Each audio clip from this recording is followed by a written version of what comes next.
தவக்கலவாயா ஒருத்தனா ஆலங்கானம் கிரவுண்ட்ல கிரிக்கெட் எல்லாம் மெசேஜ் போட்டானுங்க. ஆலங்கானம் ஒன்னையும் நான் எங்க போயிட்டானுங்க தெரியலாமா சார்? அவன் குருவா போயிடுக்கிறான், எங்க போயிடுன்னு தெரியல. ஞாயிற்றுக்கிழமை எவனும் வரல, நம்ம தான் ஒட்டுன்னு உட்காந்து போன முடிஞ்ச பையன் எங்க போட்டான்? அவன் எங்க போனான்னு தெரியல. என்ன கிட்ட உங்கள்கிட்ட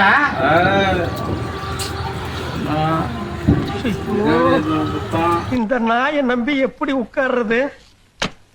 சாப்பிட்டு வருது வயிற்று கலக்குது. என்ன பண்ணலாம்? தண்ணி அடிக்கிறதுக்காக ஆள் வேணும். இந்த தவளை வாயனை சும்மா தான் இருக்கிறோம். இவன் எப்படியாச்சும் கூட்டு போய் ஆட்டி தண்ணி அடி விட்டுருணும். தவளை தண்ணி அடிக்க வரையாடா? யார்கிட்ட கேட்குற? அண்ணன் தானே கேட்குற. கணேசா, இன்னைக்கு தான் உன்னை பார்க்க வந்தேன். ஆனா அம்மா சிக்கிட்டான். அடுத்த வாரம் உன்னை பார்த்துக்கிறேன். அம்மா செத்து போற ஒரு தீட்டு, அவங்க வீட்டுல போறேன் ஒரு கூட்டு, இங்க வந்து நிக்க போற மாதிரி ஒரு பாட்டு.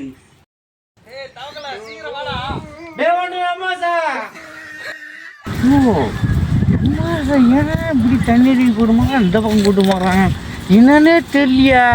இதுனா கவரில் பாக்கில் வச்சுருப்பானோ, எக்ஸ்ட்ரா எதுனா வச்சுருப்பான் போலுக்குது.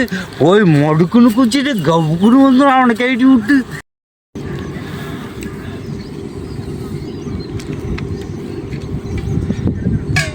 தாங்களா தண்ணி ஏறா? என்னங்க டேய், போர்ல கூட தண்ணி சொல்கிறா. அப்போ தண்ணிங்க சரக்குங்கடா. ஏய் தவக்கல, உன்னை சரக்கு அடிக்கடா கூப்பிட்டேன், தண்ணி அடிக்கதாடா கூப்பிட்டேன். இப்படி மாரி ஏமாத்தூர் பண்ணி தான் நான் வந்துட மாட்டேனடா. டே அங்கேயும் விட்டேன் இங்கேயும் விட்டேன், லாஸ்டா என்ன இந்த தண்ணி அடிக்க விட்டியாடா? ஆடா கடவுளே.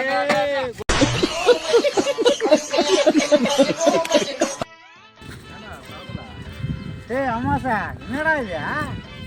என்ன தெரியுமா இருக்குது? நான் என்னடா தண்ணி அடிக்க கூப்பிட்டேன், நீ என்னடா தண்ணி ஏய் அடிக்க? எல்லா உலாவரையும் இந்த கோணம் வாங்கி பண்ணுறவங்க தான் பிரச்சனை ஆகி போச்சு. கம்பெனி என்னத்துக்கு அவன் என்ன பண்ணிட்டான், பிரியாணி வீட்டுல செஞ்சு தரேன்னு விட்டு தக்காளி சோறு எடுத்து குடுத்துட்டான்டா. நீ என்ன பண்ண பாரு, சரக்கடிக்கலாம் கூப்பிட்டு தண்ணி கூப்பிட்டு பாரு.